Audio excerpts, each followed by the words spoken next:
Cari fratelli e sorelle, buongiorno.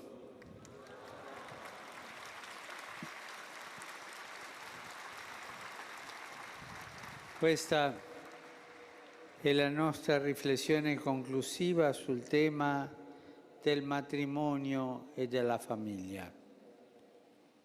Siamo alla vigilia di eventi belli e impegnativi che sono direttamente legati a questo grande tema. L'incontro mondiale delle famiglie a Filadelfia e il Sinodo dei Vescovi qui a Roma.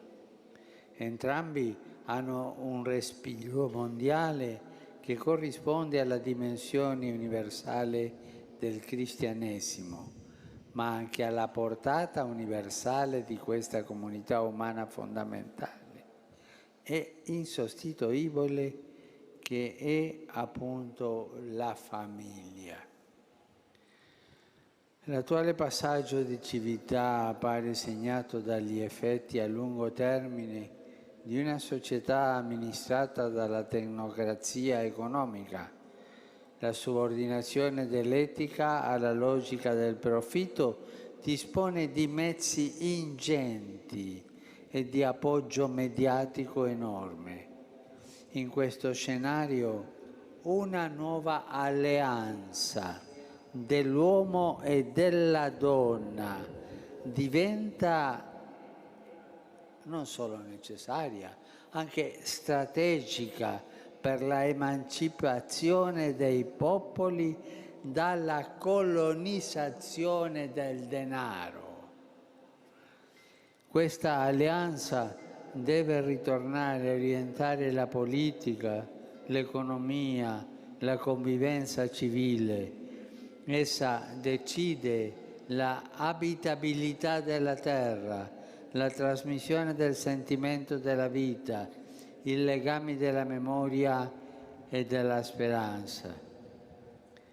Di questa alleanza, la comunità coniugale e familiare dell'uomo e della donna è la grammatica generativa, il nodo d'oro, potremmo dire.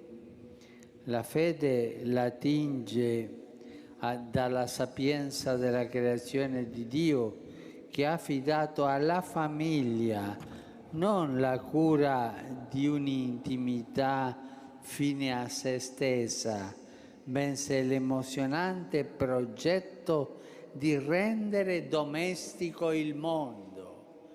La famiglia proprio è all'inizio, alla base di questa cultura mondiale che ci salva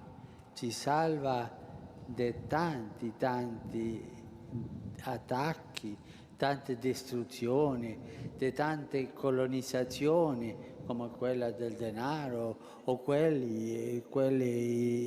ideologizzazioni ideologiche che minacciano tanto il mondo. La famiglia è la base per difendersi.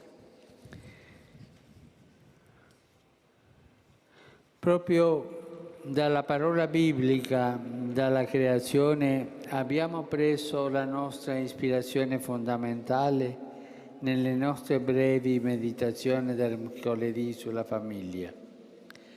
A questa parola possiamo e dobbiamo nuovamente attingere con ampiezza e profondità.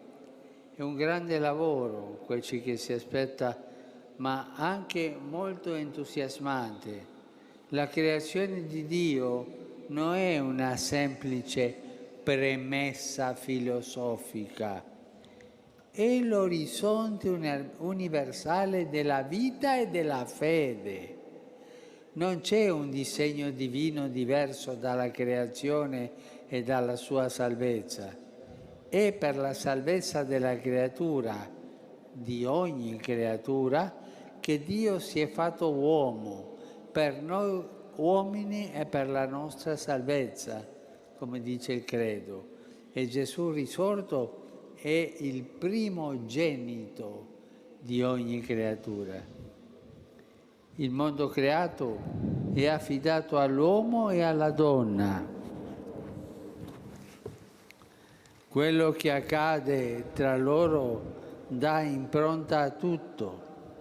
il loro rifiuto della benedizione di Dio approda fatalmente a un delirio di onnipotenza che rovina ogni cosa. È ciò che chiamiamo peccato originale e tutti veniamo al mondo nell'eredità di questa malattia. Nonostante ciò non siamo maledetti né abbandonati a noi stessi. L'antico racconto del primo amore di Dio per l'uomo e la donna aveva già pagine scritte col fuoco a questo riguardo. Io porrò inimicizia tra te e la donna, tra la tua stirpe e la sua stirpe. Sono le parole che Dio rivolge al serpente ingannatore, incantatore. Mediante queste parole Dio segna la donna con una barriera protettiva contro il male, alla quale essa può ricorrere, se vuole, per ogni generazione. Vuol dire che la donna porta una segreta e speciale benedizione per la difesa della sua creatura dal maligno, come la donna dell'Apocalisse che corre a nascondere il figlio dal drago e Dio la protegge. Pensate quale profondità si apre qui. Esistono molti luoghi comuni, a volte persino offensivi, sulla donna tentatrice che ispira al male. Invece c'è spazio per una teologia della donna che sia all'altezza di questa benedizione di Dio per lei e per la generazione.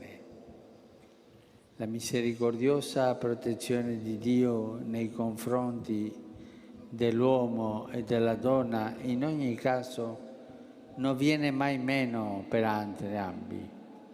Non dimentichiamo questo.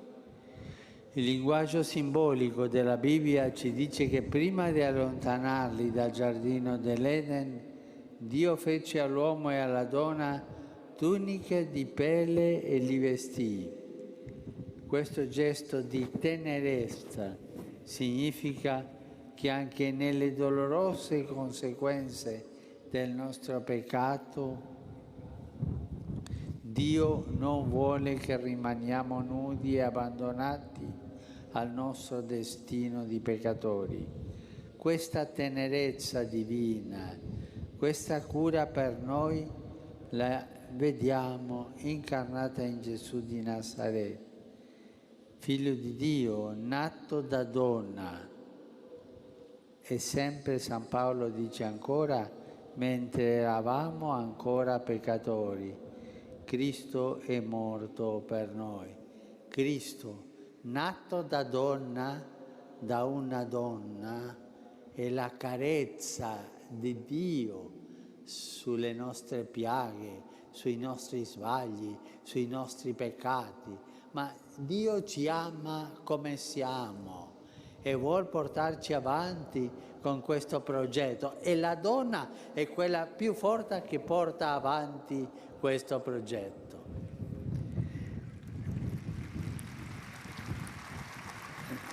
La promessa che Dio fa all'uomo e alla donna all'origine della storia include tutti gli esseri umani sino alla fine della storia. Se abbiamo fede sufficiente, le famiglie dei popoli della terra si riconosceranno in questa benedizione.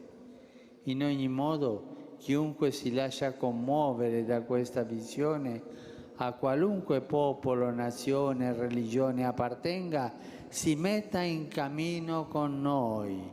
Sarà nostro fratello, nostra sorella, senza fare proselitismo. No, camminiamo insieme sotto questa benedizione e sotto questo scopo di Dio di farci tutti fratelli nella vita in un mondo che va avanti e nasce proprio dalla famiglia, dall'unione dell'uomo e la donna.